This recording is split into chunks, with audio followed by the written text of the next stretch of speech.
सूरज और संदीप दोनों बचपन के दोस्त थे, लेकिन सूरज अपने माँ को बचाने के लिए सारे धन संपत्ति अपने माता के इलाज में लगा दिया था। इतना सब करने के बाद भी वह अपने माता को बचा नहीं सका, इसलिए वह आर्थिक रूप से कमजोर हो गया था और संदीप अपने खेत का फसल बेच बेच कर काफी पैसे कमा लिया था। अरे क्या हुआ? सूरज यहाँ कैसे आना पड़ा? मैंने सुना है मुखिया जी, आप अपने खेत में कुआं खुदवा रहे हो और आपको लोगों की जरूरत है। लेकिन मुझे आदमी की तो जरूरत नहीं है, मेरे पास बहुत सारे आदमी हैं। मुझे काम की बहुत ज्यादा जरूरत है मुखिया जी, घर में खाने के लिए कुछ भी नहीं है। लेकिन तू तो देखने में कमजोर लग रहा है, तू इतना भारी काम कैसे करेगा? तेरे लिए बहुत ही मुश्किल होगा, वह काम तुम नहीं कर पाओगे। मुखिया जी मुझे दूसरा कोई काम दे दीजिए, लेकिन मुखिया जी मुझे कैसे भी करके काम दे दीजिए। लगता है इसे सच में काम की बहुत ज्यादा जरूरत है, क्यों ना इसका फायदा उठाया जाए। क्या हुआ मुखिया जी, क्या सोच रहे हो आप? मुझे काम देंगे ना? देख सूरज, मेरे पास कोई काम नहीं है, लेकिन फिर भी तुझे काम की ज्यादा जरूरत है तो तू मेरे खेतों में काम कर ले। लेकिन मैं दूसरों को इस काम के लिए 300 रुपए देता हूँ, तो मैं तुझे केवल 100 रुपए ही दूंगा। 100 रुपए की बात सुनकर सूरज हैरान हो जाता है। नहीं नहीं मुखिया जी, 100 रुपए तो बहुत कम होते हैं, इतने में तो मेरे घर का खर्चा भी नहीं चलेगा। मैं तो केवल 100 रुपए ही दूंगा।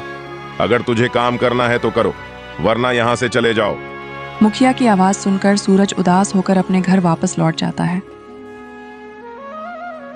अरे आज कोई काम मिला या नहीं? जिस हिसाब से शक्ल बना रखी है उस हिसाब से लगता है आज भी कोई काम नहीं मिला। कब तक मैं घर को ऐसे ही चलाती रहूंगी? मेरी तो किस्मत ही फूटी हुई थी जो मैंने आपसे शादी कर ली। शादी से पहले तो बड़ा बोल रहे थे कि ये करूंगा वो करूंगा, करो मैं भी देखती हूँ। क्या करते हो? जो पैसा था वह सारा भी तुमने माँ के ऊपर खर्च कर दिया, खुद के बारे में थोड़ा सा भी नहीं सोचा। लक्ष्मी, तुम्हें पता है गरीब होने की वजह से सब मेरा फायदा उठाना चाहते हैं, और लास्ट में पता है मुखिया जी मुझे दिन भर काम करवाने के बदले में सिर्फ 100 रुपए दे रहे थे। अब तुम ही बताओ आखिर मैं क्या करूं, किसके पास मैं जाऊं काम मांगने के लिए? ये सब मुझे नहीं पता, लेकिन ऐसे घर का गुजारा नहीं कर सकते। घर में खाने को कुछ भी नहीं है, इधर उधर से मैं बटोर बटोर कर घर का गुजारा कर रही हूँ। लक्ष्मी मैं क्या करूं? सब लोग अपने खेतों में खेती कर रहे हैं, लेकिन मेरे पास कोई खेत भी नहीं है। मैं किस खेत में खेती करूं? मुझे नहीं पता, आप जो यहाँ से और जाकर आज के आज ही काम ढूंढ लो, नहीं तो जिस हिसाब से हमारे घर की हालत है उसे हिसाब से तो हम जल्दी ही भूखे मर जाएंगे। अरे लक्ष्मी तुम ऐसा ना बोलो, जल्दी ही कुछ न कुछ कर ही लूंगा। तुम बस ऊपर वाले पर भरोसा रखो और मैं कल फिर जाऊंगा, कोई ना कोई काम मुझे मिल ही जाएगा। फिर अगले दिन सुबह होने पर सूरज काम की तलाश में निकल जाता है। हे भगवान, आज मुझे कोई ना कोई काम दिला देना, क्योंकि मैं खुद तो भूखा रह लूंगा, लेकिन मैं अपनी पत्नी को भूखा नहीं रह सकता। इसीलिए भगवान आज मुझे कोई ना कोई काम दिला देना। तभी उसे रास्ते में उसके बचपन का दोस्त संदीप मिल जाता है। अरे भाई सूरज, क्या हाल चाल है? आजकल दिखाई नहीं देते, कहाँ रहते हो? अरे क्या बताओ संदीप, तुम्हें तो पता है मेरे माता के बचाने के लिए सब कुछ दांव पर लगा दिया था, इसीलिए अब मेरे पास कोई भी काम नहीं है और ना ही कोई मुझे काम दे रहा है। अभी भी मैं काम की तलाश में ही जा रहा था। अरे बस इतनी सी बात, तुम चिंता मत करो, मेरे दोस्त मैं हूँ ना। लेकिन इसमें तुम मेरी क्या मदद कर सकते हो?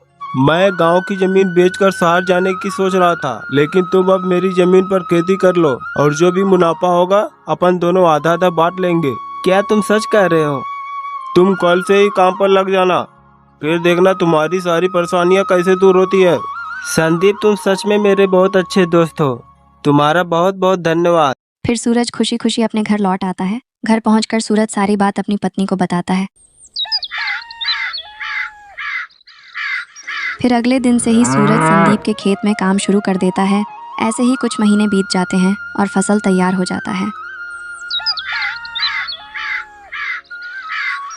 अरे वाह सूरज, तुमने तो बहुत ही मेहनत की है, कितनी अच्छी फसल हुई है इस बार। हाँ संदीप भाई, तुम बिल्कुल सही कह रहे हो। वह दिन आने ही वाला है जब हम फसल को काट कर बाजार में बेच देंगे, फिर उन पैसों से मेरे घर की सारी परेशानियां दूर हो जाएगी। फिर कुछ दिन बाद सूरज और संदीप फसल की कटाई करके बाजार में से बेच देते हैं और उन पैसों को आधा आधा बांट लेते हैं। यार संदीप, तुम्हारा बहुत बहुत धन्यवाद। आज तुम्हारी वजह से मुझे यह दिन देखने को मिल रहा है। अगर तुमने मेरे बुरे वक्त पर साथ नहीं दिया होता तो ना जाने आज मेरा क्या होता। तुम्हारा यह एहसान मैं कभी भी नहीं भूलूंगा। अरे सूरज भाई, ये तुम कैसी बात कर रहे हो? तुम तो मेरे बचपन के दोस्त हो। मैं तुम्हारे लिए कुछ भी कर सकता हूँ। आज तुम्हारे वजह से मैं अपनी पत्नी को 2 वक्त का खाना खिला पा रहा हूँ। अरे तुम ये कैसी बात कर रहे हो? मैंने कुछ भी नहीं किया। मैंने तो केवल बस तुम्हें अपनी जमीन दी थी। उस जमीन पर मेहनत तुमने किया है। अगर तुमने उस जमीन पर मेहनत नहीं किया होता तो आज यह सब नहीं होता। यह सब तुम्हारे कर्मों का फल है। सूरज को संदीप के खेत में काम करने की बात गांव के मुखिया को पता चल जाती है। मैं सूरज को अपने यहाँ काम नहीं दिया तो वह संदीप के खेत में काम कर रहा है। मुझे उसकी औकात दिखानी पड़ेगी। क्यों ना मैं संदीप को लालच देकर उसकी सारी जमीन खरीद लो, लेकिन संदीप सूरज का अच्छा दोस्त है, इसलिए वह हमारी बात नहीं मानेगा।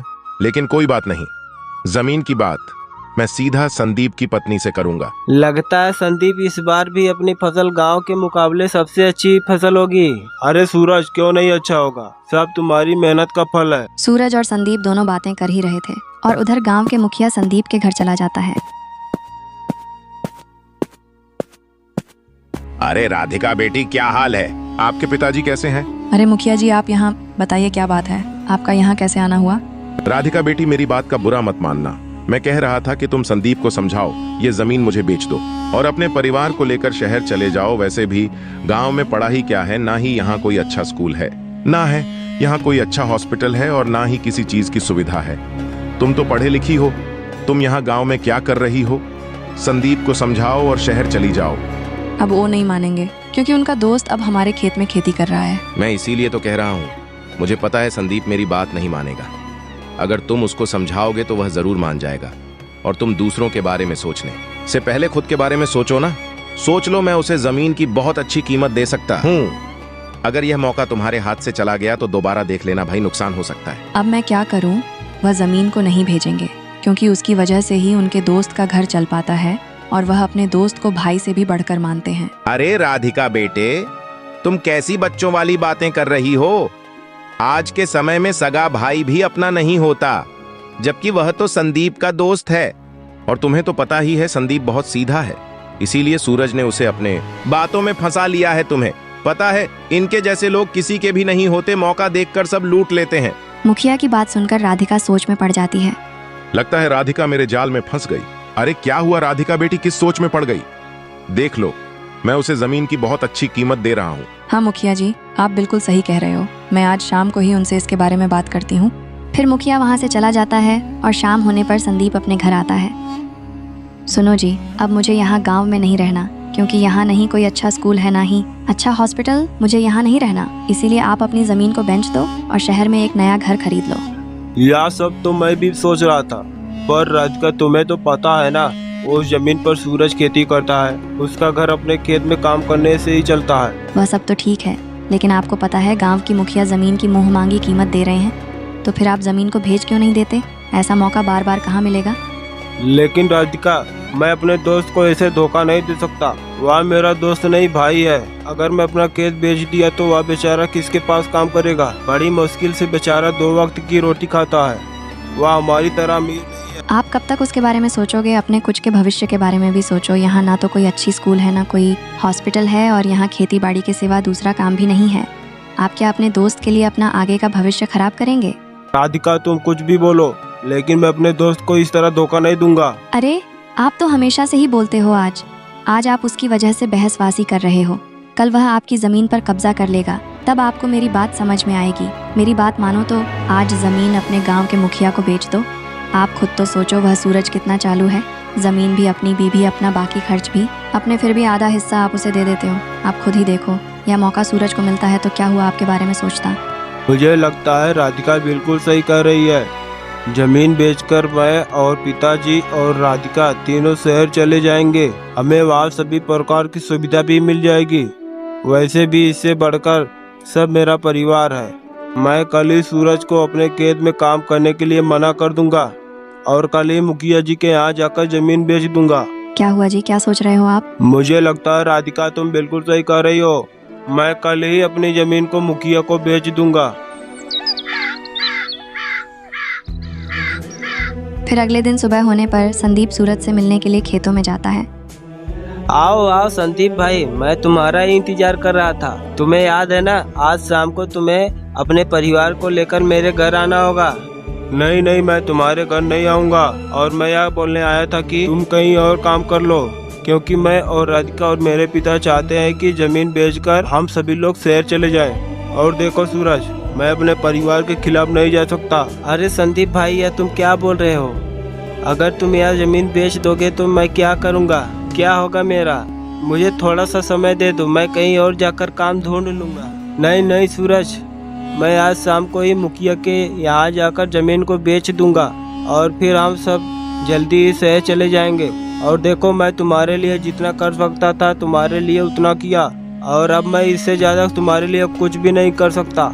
और तुम्हें पता है, मुखिया इस जमीन की मुँहमांगी कीमत देने के लिए तैयार हैं, इसीलिए हम सब इस मौके को हाथ से नहीं जाने दे सकते। ठीक है मेरे भाई, तुम परेशान मत हो, मैं मेरे लिए कोई और काम ढूंढ लूँगा। तुमने मेरे लिए इतना किया, मेरे लिए इतना ही काफ़ी है। ऐसा कहकर सूरज वहाँ से अपने घर चला जाता है। अरे आज तो आप बहुत जल्दी घर वापस आ गए। क्या हो गया जी, आपको क्या बात है? आप कुछ क्यों नहीं बोल रहे हो? सब ठीक तो है ना? फिर सूरज लक्ष्मी को सब बात बता देता है। क्या आप ये क्या बोल रहे हो? अब हम क्या करेंगे? बड़ी मुश्किल से तो हमें संदीप का सहारा मिला था। हे भगवान, अब हम क्या करेंगे? ये आपने ये क्या किया? लक्ष्मी, तुम परेशान ना हो, मैं कुछ ना कुछ कर ही लूँगा। और वैसे ही संदीप हमारा ऐसे वक्त पे साथ दिया था, मैं उसका एहसान कभी भी नहीं भूल सकता। और उधर संदीप अपनी जमीन को मुखिया के घर बेचने के लिए जाता है, लेकिन तभी उसे आवाज आती है। क्या रे राजू, मैं संदीप की पत्नी राधिका को अच्छे से बेवकूफ बना लिया है। कुछ ही देर में संदीप मुझे जमीन बेचने के लिए आता ही होगा। फिर पता चलेगा सूरज को मैं क्या चीज हूं। वह यहां से काम का ठुकरा कर गया था ना, अब उसे उसकी औकात पता चलेगी। मुखिया जी, यह तो आपने बहुत ही अच्छा किया।